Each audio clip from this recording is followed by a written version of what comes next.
Hey there internets, I'm Michael and this is Toucan Play That Game, bringing you a video teaching you how to play Super Dungeon Explore Forgotten King. So in this first video explaining about how to play, I'm actually just going to cover the setup of how to play Super Dungeon Explore, and then for the rules on how the different turns work, etc., there'll be a next video. But before I get on with that, if you are watching this in March 2016, then you can actually win this copy of Super Dungeon Forgotten King that we have open here. But actually, that's the second prize. The first prize is this unopened copy. So that's right, we're doing Toucan Win That Game. And this is running, as I say, in March 2016. And there is a link in the description to the competition. So if you're interested in this game at all and would like a free copy, make sure to go and check that out.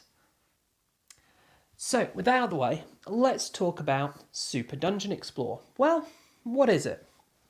Let's take a look at the cover. What's this cover telling us? Well, there's a lot going on in this cover. So we have some dark, creepy figures looming in the background. There's like a castle, maybe. We've got an angry-looking squirrel. We got a girl with a gun, a knight in armour. There's just so much going on. And so that's not really telling us much. Very pretty, but doesn't tell us a whole lot. So what is Super Dungeon Explore Forgotten King? Well, it is a dungeon crawl game. Not only that, it's a dungeon crawl game with a old school retro computer game theme. So this is very much your old 8-bit, 16-bit Nintendo type theme game where you hit the creatures and coins and hearts and potions pop out and you pick them up. And that's the nature of this game, except for rather than it being a computer, you're playing with these really nice miniatures. So it is a miniature dungeon crawling game where you are trying as the heroes to defeat the dungeon boss. And as the dungeon boss, you're trying to kill the heroes. But this game actually features two distinct different modes of play. We have the arcade mode and classic mode.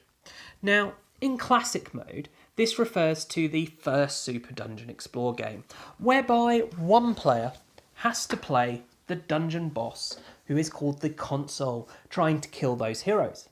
But the arcade mode introduced in this box actually gives you a new fully co-op option of playing this game, which is very exciting and interesting.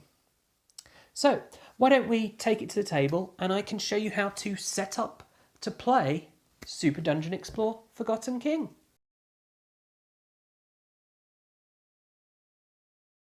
This version of Super Dungeon Explore has two play modes. So we have two instruction manuals here. We have our classic mode rulebook and our arcade mode rulebook. What I'm going to do in this video is I am going to be going through setting up the arcade mode, but I will also be explaining the differences that there are for classic mode. So you can use this video to learn either mode, but arcade mode is what my focus will be on, as that is the new mode of play for this version of the game. So let's get the game set up. Now, the first thing you're going to need to do is pick your game size, and this applies to both modes. And if we look at the classic mode rulebook here, we can see that you have one select game size, and you have here this table that will tell you the number of heroes equals a certain number of dungeon tiles, treasure chests, spawning points, mini bosses and dungeon bosses. Now, mini bosses, that is if you have them available. That come with the base game, there are only two, so unless you buy some expansions, you will only be playing with two. So all you do is you look, right, we're going to have 3 heroes, and you look down the line, and that tells you how much of everything else you need. Now, this works whether or not it's the classic mode or the arcade mode. There are two different tables. So in this classic mode, obviously, you will be having 2 to 6 players. And the way this will work, you can have up to 5 heroes and one person will be playing your console. And if we look at the arcade mode rulebook here, we can see we have the table for our arcade mode. You can see it's very similar. The main difference is there's an extra row at the bottom here. We have the RAF tokens. So that's just one additional thing to bear in mind when setting up for the arcade mode. So otherwise, number of heroes, dungeon tiles, treasure chests, etc. are pretty much all the same. Obviously, the number of players is different as well. It's 1 to 5, and you can do any number of heroes in that 1 to 5. It's just who's controlling what heroes out of the number of players you have. The next step is, having picked the size of game you're going to play, you'll then need to pick your heroes. So you'll be picking between 3 and 5 heroes, no matter what type of game it is. And then you'll want to get the corresponding miniature from the box. So for example, if I was playing the Questing Knight here as one of the heroes, I would get the Questing Knight miniature and give that to that player. So as we are talking about the heroes, let's discuss the anatomy of these cards. So let's look at this Questing Knight as an example here. So the top of the card, you can see the name of the hero, then it's the type of hero, so we have a human hero. To the right of this, you have a joypad icon with a number on it. This represents the number of squares this hero can move when he's activated. So in the Questing Knight's case, he can move 6 squares. Then we have this button icon with a number on it, and that is how many action points this hero has to use when he's activated. So for the Questing Knight here, he has 3 actions he can use. And I'll talk later on about what all the different actions are. However, just to note, there are some unique actions for this character that are in this box at the bottom here, and I'll talk more about that in a second. So then the next bit to talk about is, of course, we have the picture of the hero, and on the right hand side of the picture you'll then see the stat block for the character. So here we have the strength of the character, and you'll see each of these stats is a square of a certain colour with a number on it, and those squares represent different dice in the game. So for his strength, he gets 2 red dice. For his armour, he gets 2 blue dice and 1 red dice, etc. If next to one of these stats on the left hand side here, you see a symbol and then a number, that means that as a basic attack, which takes 1 action point, they can do an attack rolling those dice. So for the Questing Knight here, the only one he has is he can do a range 2, which means it can target a square 2 spaces away, with a strength based attack rolling his strength. If we look at Princess Emerald here, you can see, as well as having a strength 1, so she can only hit the next square, she also has a dex attack with a range of 8 squares. And then our Fey Alchemist here has a will attack with a range of 6 squares, where she gets 2 red dice. So let's go back to our Questing Knight. So underneath the stat block here, we then have this line here, which would list any special abilities the character has. So looking at the Fey Alchemist, you can see she has the Alchemy ability and the Potion Master ability.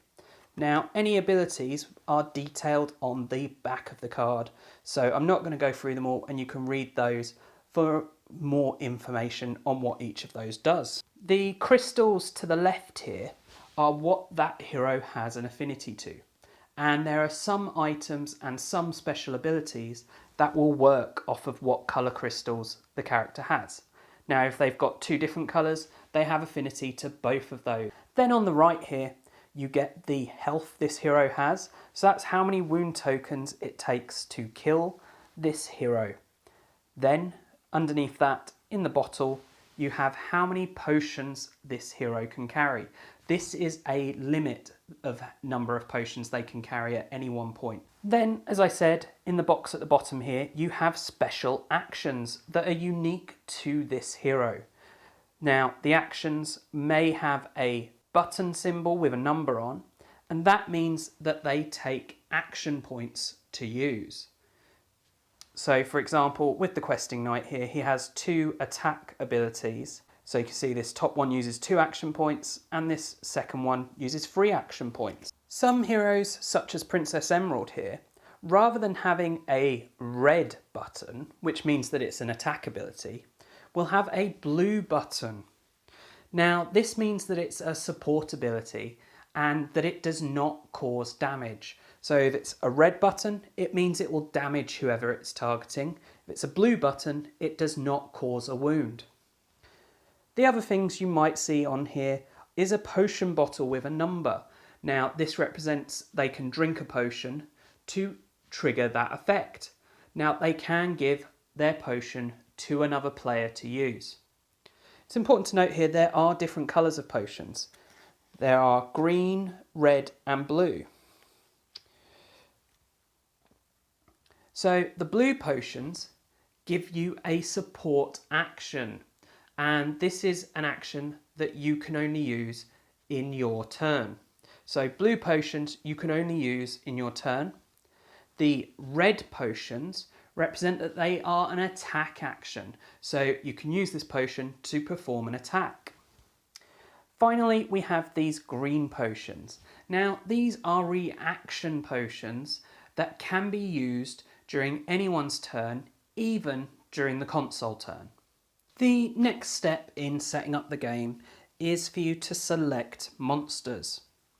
Now, if you have a player playing the Dark Console using the classic mode, then they will just get to select the monsters. If you're playing the arcade mode, then as a group, the heroes will decide what monsters they're facing. So the first thing you need to do is decide who your dungeon boss is going to be. So in the base game, you only actually have one option of dungeon boss, and that is the Forgotten King here. Now you can see I've got 2 cards here, and the reason for that is 1 card is for the classic mode, and 1 card is for the arcade mode. Now you can tell which is which because of the colour of them. So you've got this bluey green for the classic mode and the purple for the arcade mode. But also in the bottom right you have super for the classic mode, sorry, and you've got a little arcade machine for the arcade mode. So that will always tell you if it's got that POW arcade machine on that it is an arcade mode card.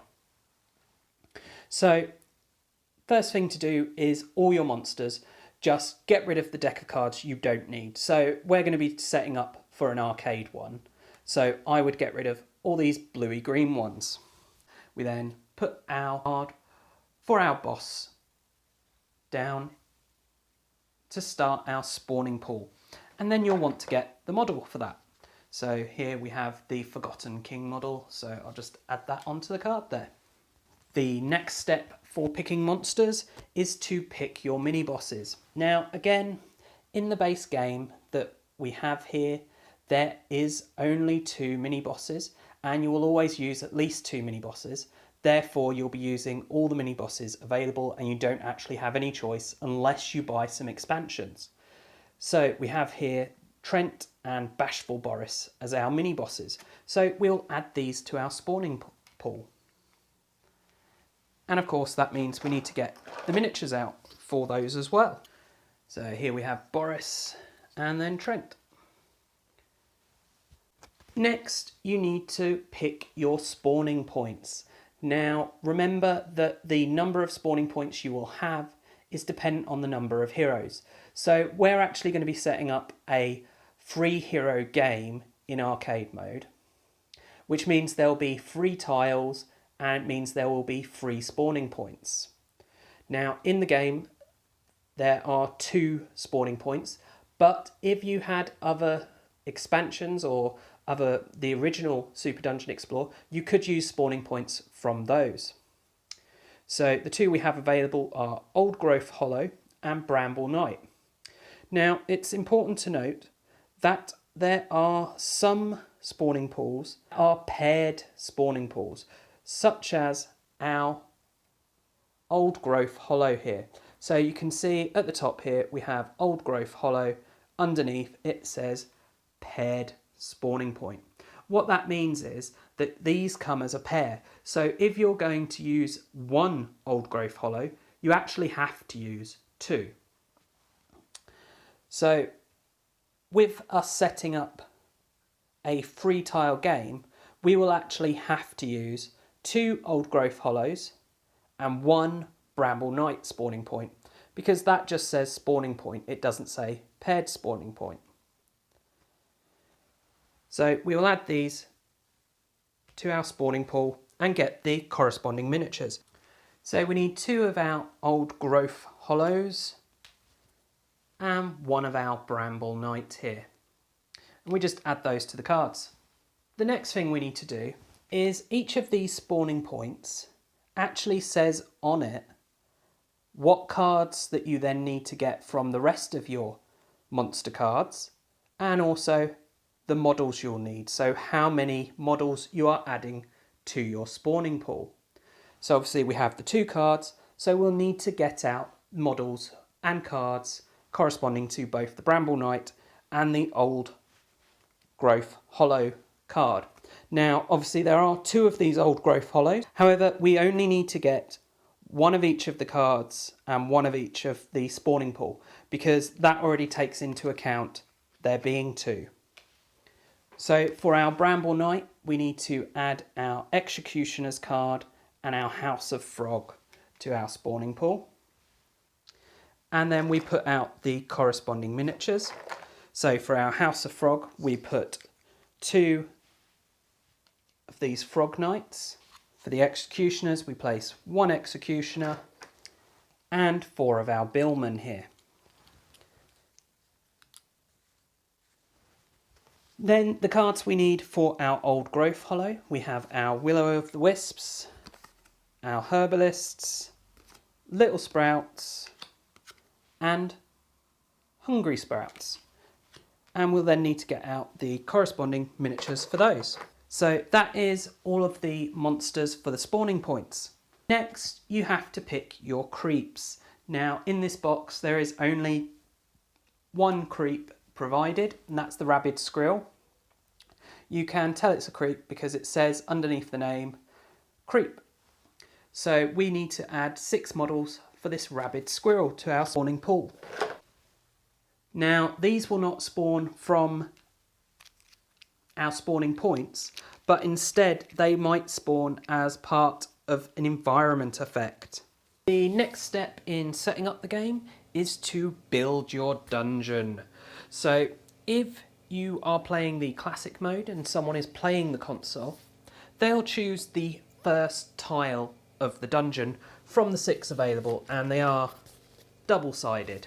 And of course the number of tiles you'll have is equal to the number of heroes. So I would be setting up here 3 tiles for a free player game. Now if you're doing the arcade mode, which we are, then the players jointly choose the first tile. So first tile is picked by the console in a classic mode game, and then the heroes get to pick the next tile and they would choose where that sits, and then the console again, and then the heroes. But in arcade, the heroes choose their first tile and they'll put that out. Then they'll pick their next tile and they'll sit that in the middle of the table, next to where they want it to be next to the previous tile. But what they then have to do is get one of the little green dice, and there are only 2 of these, and roll it. The number of stars that come up represent how many times you need to rotate this tile 90 degrees clockwise. So 1 would be 90 degrees. If we'd rolled 2, we'd do 2 lots of 90 degrees. Now, if the symbol that comes up on the dice is this potion heart symbol, then what you'll need to do is flip this tile. So we'd have this side up. Then we'd do the same for the third tile. And of course, if we had more, we'd do it for those tiles as well. Now's an important time to talk about the layout of these tiles. So you can see on the tiles, they are split into squares by white lines. Those represent the spaces a character can be in, and you are allowed to move diagonally and target diagonally, etc. Now, wherever you see these thick black lines, such as at the edge of tiles, they are walls and you cannot see through them, pass through them, or anything. They block line of sight and movement. Also, you'll notice each side of the tiles has a gap for a doorway. This is for lining up with other tiles and will also come into play for where the heroes can start, and we'll talk about that shortly. Additionally, as well as the lovely artwork here, you'll also have areas with dotted lines that will then also have symbols. So for example, we have a house here, a scary face, and a bramble. Now, each one of those symbols represents a tile effect. To find out what that tile effect means and what would happen, you will look at your tile effects deck. Now, this contains descriptions of all the different types of terrain effects, and you can find the symbol that matches to what's shown on the tile. So here we have the evil smiley face is a spawn location for arcade mode. The bramble is, not surprisingly, brambles, and it then tells you what that means. It does also give you a picture of an example of one with the symbol in as well. And then, just for completeness, we also have the little house, which is a structure which block line of sight and movement. So the next step is to build your treasure deck, and that means you're going to want to get all of your cards with the red background that have the treasure symbol on. And there are a few different types here that you'll need to split out. First, there are your wonders, and in the game that comes in the box, there are 6 of these wonders that represent pets. Now, in the expansions, there are different wonders that do all sorts of different things, but that's what you'll get in this.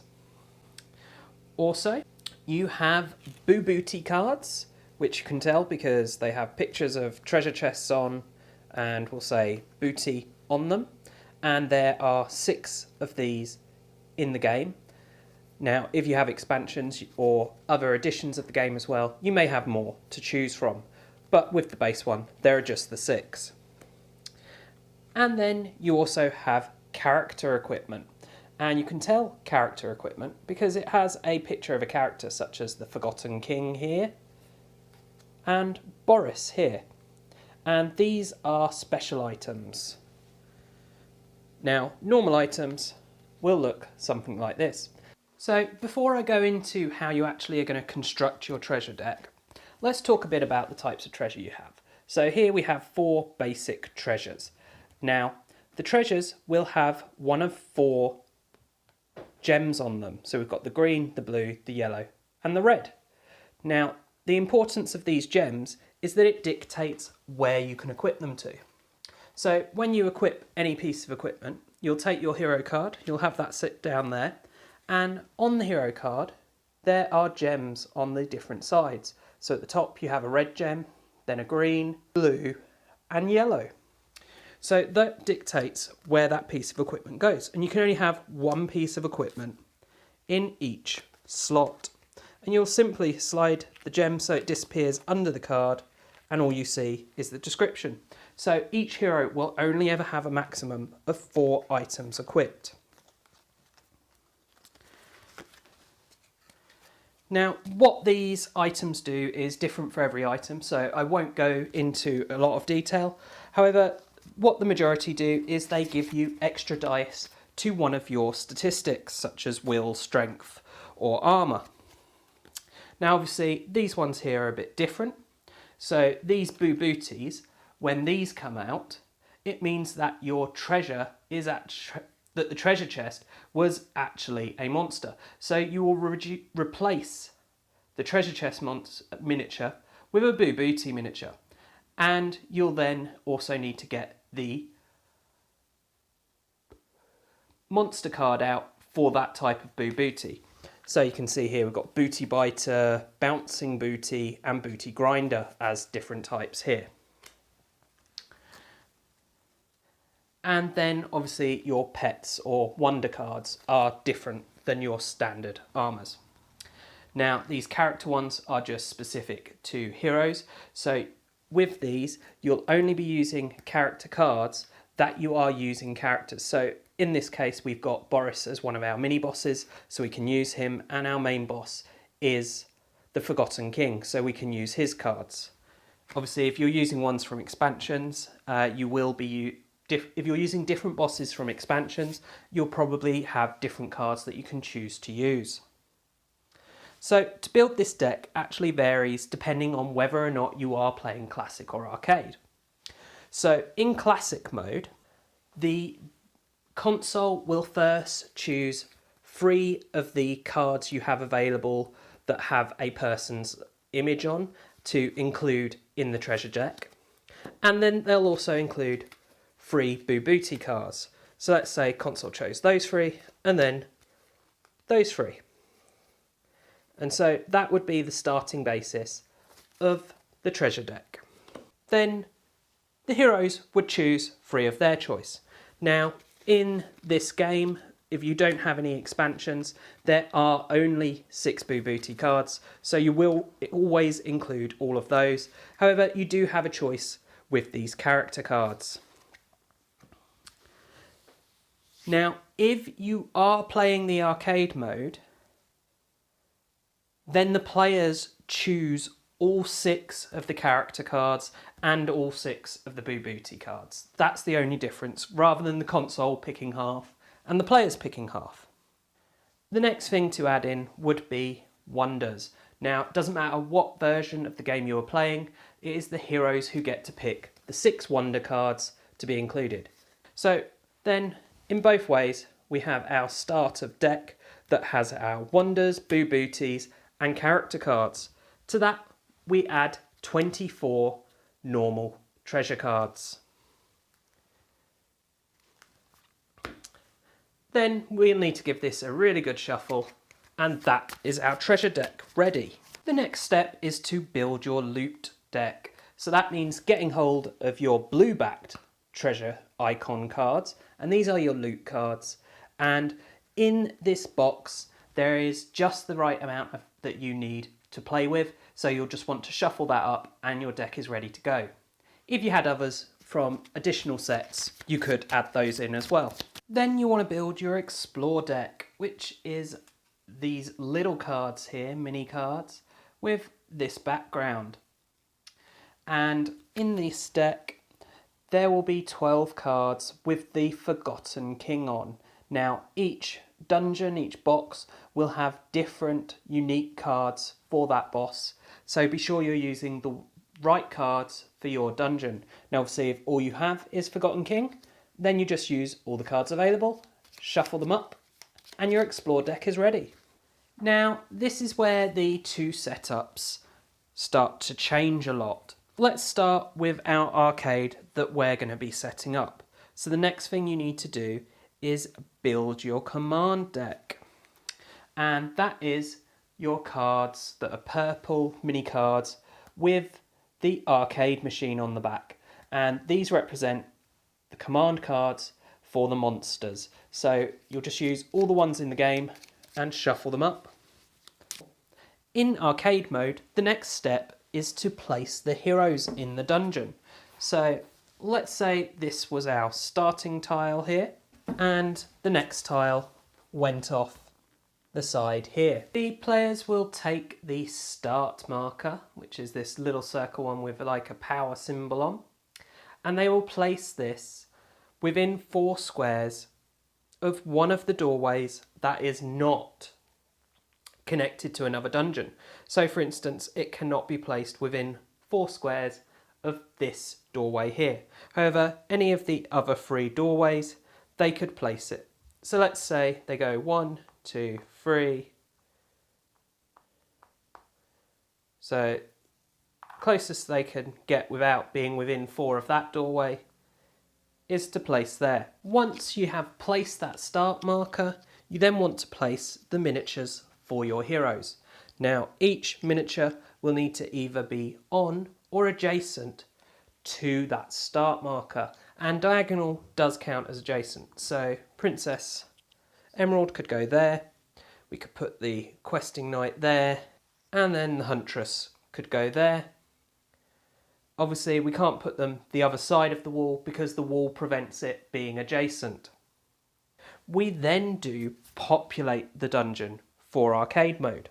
The way this will work is that the players will place one spawning point on each of the tiles, and they'll know where to place them because, as we talked about earlier, there is this evil smiley face, and that means you put the spawning point on that position in arcade mode. So, for example, here we would have a spawning point here. The next thing that you need to do is place your monsters. Now, the way you place the monsters will be decided by all the players together. However, it's important to be aware that if you have a paired spawning point like this old growth hollow here, that you split the models between them. And you're going to put out all the models that are on your spawning pool for that. So that's why it's important these are split. And you need to split them as evenly as possible. So with our old growth hollow here, what you'll end up with is 2 wisps and 2 turnip heads at one of the spawn points, and 6 mooks and 1 little sprout at the other. It's important to be aware the king sprout here doesn't actually go out at a spawning point. He only comes out when the little sprout dies. Also, you haven't put out any of your mini bosses or bosses. They will only come out when a spawn point is destroyed. Now, the way you will place the monsters is you need to place them within 2 squares of the spawn point and none adjacent to another miniature, if possible. Also, you should not be placing them in any space that is not a free space. So any space that has the dotted lines around, they should not be placed in. And then here, we're in a situation where there is not a space 2 away that is not adjacent to another creature, so it just has to be placed so that it is adjacent to another creature. You would of course do this for every tile you are playing with, not just one like I've done here. Then you are nearly ready to explore. The one thing you have left to do for arcade mode is to give each hero 1 potion and then shuffle all the decks, place all your tokens by the board and place the dice by the board ready for everyone to use. So let's rewind a bit to when we put the command deck out, because obviously if we were doing classic mode it would be different. We wouldn't have done that command deck, and before the heroes get put out, the console would get to do his populating a dungeon. However, he gets to choose where he puts the spawn points. He doesn't have to put them on those spaces. So what they would need to do is place 1 spawn point and 1 treasure chest on each tile. Then, once the console has decided where the spawning point is going, he'll be able to place the monsters for that spawning point within 2 spaces of that spawn point as they choose. Now, there's no requirement to not have them next to each other when doing this, like there is for arcade mode. Now that the console has populated the dungeon, we then do the heroes entering the dungeon, the same as we did for arcade mode. But the difference here is obviously the heroes know exactly where the monsters are on this tile. So let's say they still go for the same space and the same rules still apply. They have to be adjacent to that start marker and within 4 spaces of a doorway. With the heroes on the board and the monsters on the board, of course it's time to explore, the same as we had for the arcade mode, which means give each hero a potion token, put all the rest of the tokens by the board, dice by the board, and of course shuffle all your decks of cards ready. And that is the game all set up and ready to go. If you want to check that you've got the board all set up correctly, then page 8 of each of the rule books does contain a diagram showing everything that you should have set up once you've got the game all set up. So here we've got the cards all out, the dice, the tokens, the monsters out, and then of course we've got the boards out with the various doorways and spawn points on. And that's the same in the classic one, just with a different example and of course a couple less decks of cards. So that is how you set up the game to play Super Dungeon Explore Forgotten King. Now of course, if you are still interested in the game, do check out the next video where you'll be able to learn more about how you actually play the game. And then there will also be an example playthrough of the game in a later video, and of course a review where you'll be able to find out my thoughts and opinion on the game, and of course whether or not Toucan can play that game. And of course, if you have enjoyed it, please do check out the rest of the videos on the channel, subscribe to the channel, and please share the channel with your friends and family. Also, please do check us out on social media. You can find us on Facebook or on Twitter. And as always, thanks for watching and bye for now.